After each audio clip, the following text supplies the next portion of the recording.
Au cours de cette quatrième vidéo, nous étudierons la troisième partie du chapitre intitulée Diversité des causes du chômage et politique de lutte.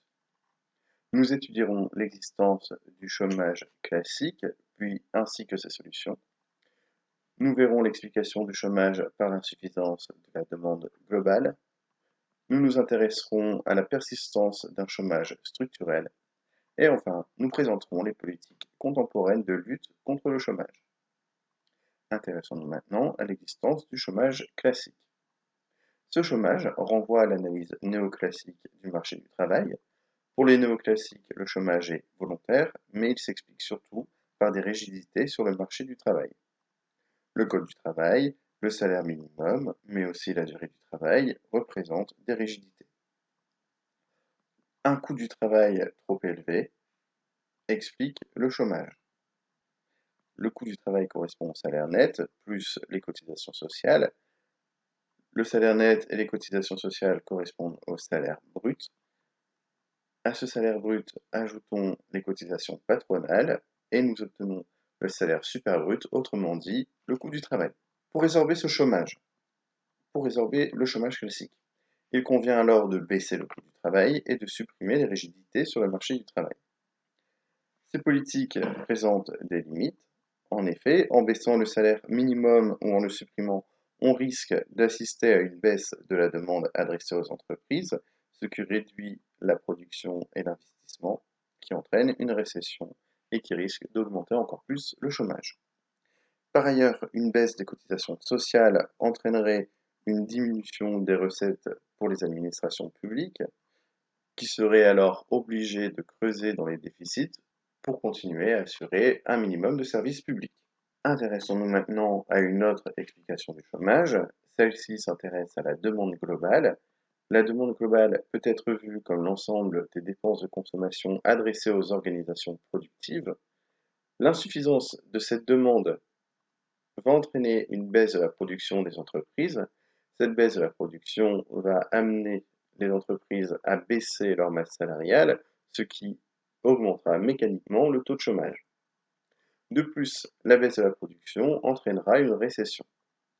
Les entreprises anticiperont une demande globale inférieure à ce qu'elle était précédemment et diminueront alors leur production. L'économie entrera dans un cercle vicieux. Pour les keynésiens, le chômage est alors involontaire. Ils soulignent que les chômeurs seraient prêts à travailler au salaire d'équilibre, mais les entreprises n'embauchent pas, car il y a une insuffisance de la demande globale. On parle alors d'équilibre de sous-emploi, c'est-à-dire l'idée selon laquelle il y a un équilibre sur le marché des biens et services, mais cet équilibre ne se réalise pas sur le marché du travail. Pour lutter contre le chômage, les keynésiens préconisent des interventions ponctuelles sur l'activité économique, en utilisant des politiques conjoncturelles, c'est-à-dire la politique budgétaire et la politique monétaire. Ces deux politiques ont été vues lors du chapitre 2 sur l'instabilité de la croissance. Dans le cas d'une politique budgétaire expansive, comme la baisse des recettes publiques, la baisse des cotisations sociales, représente une baisse des recettes publiques, cela va entraîner une augmentation du pouvoir d'achat pour les ménages, ce qui entraînera une augmentation de la demande globale et entraînera une diminution du taux de chômage. En politique monétaire, les politiques monétaires peuvent prendre la forme d'une baisse du taux directeur de la Banque centrale, ce qui entraînera automatiquement une augmentation des crédits et une baisse de l'épargne, qui entraînera à son tour une augmentation de la demande globale et entraînera une baisse du taux de chômage. Ces politiques économiques présentent plusieurs limites. Elles fonctionnent seulement en économie fermée. En effet, dans une économie ouverte, la relance pourrait bénéficier aux pays voisins. Par ailleurs, ce genre de politique pourrait entraîner une augmentation de la dette publique et des déficits publics, tous deux limités à 3% et 60% du PIB en fonction des traités européens. Et ces politiques économiques pourraient entraîner une spirale inflationniste dans l'économie du pays. Le chômage ne s'explique pas uniquement par la conjoncture économique. En effet, depuis les années 90, le taux de chômage ne descend plus sous la barre des 7%, malgré les différentes mesures mises en œuvre sur la conjoncture, ce qui pousse les néoclassiques à évoquer du chômage structurel. Ce chômage n'est pas dû à la conjoncture économique, mais il est plutôt dû à la structure du marché. En effet, les rigidités et l'inadéquation entre l'offre et la demande, par manque de qualification de l'offre, entraînent du chômage. Pour lutter contre les rigidités du marché du travail, il faut flexibiliser ce marché. On distingue plusieurs types de flexibilité. Tout d'abord, la flexibilité quantitative. Cette flexibilité quantitative peut être interne.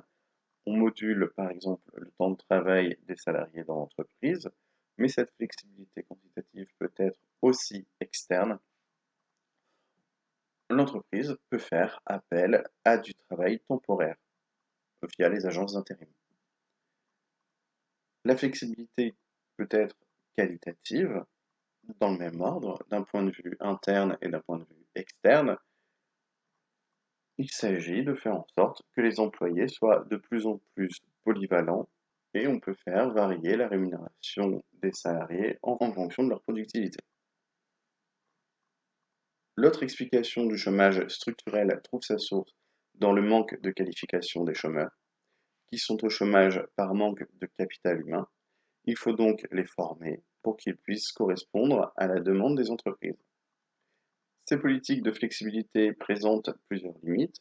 En effet, la flexibilité peut entraîner de la précarité, ce qui peut affecter la demande globale et donc réduire la demande adressée aux entreprises, qui pourrait entraîner une baisse de la production et donc augmenter le chômage.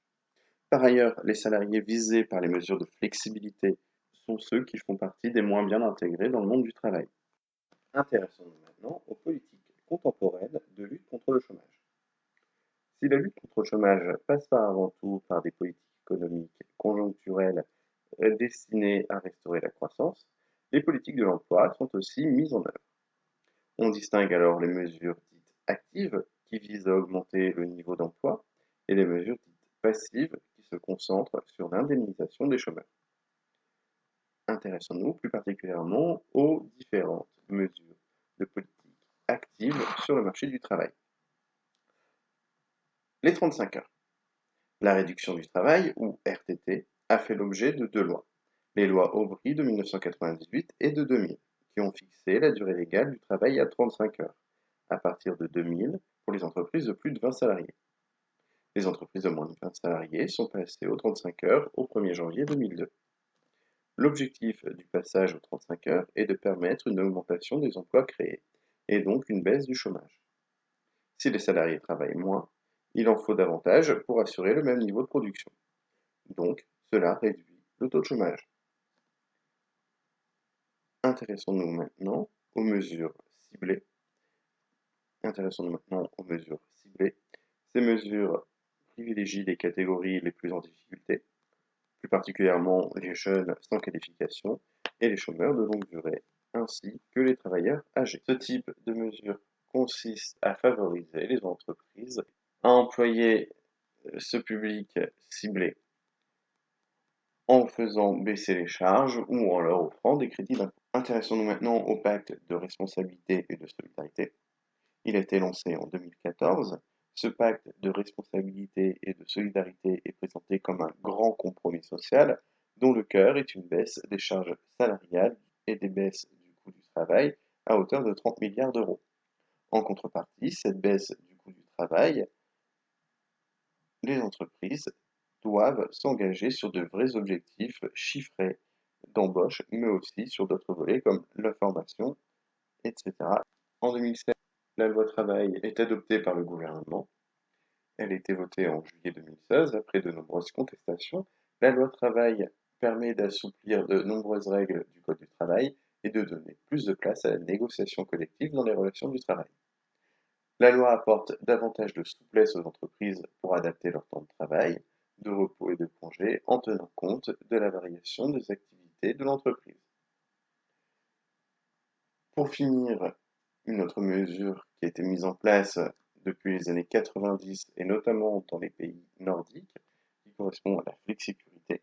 Ce modèle de flexicurité permet aux entreprises de licencier plus facilement les employés en cas de variation de l'activité l'activité économique, mais les salariés sont protégés par un système d'indemnité et de formation qui leur permet de retrouver un emploi après une courte période de chômage. Ce modèle de flexsécurité est plébiscité par de nombreux pays. Voilà pour cette vidéo.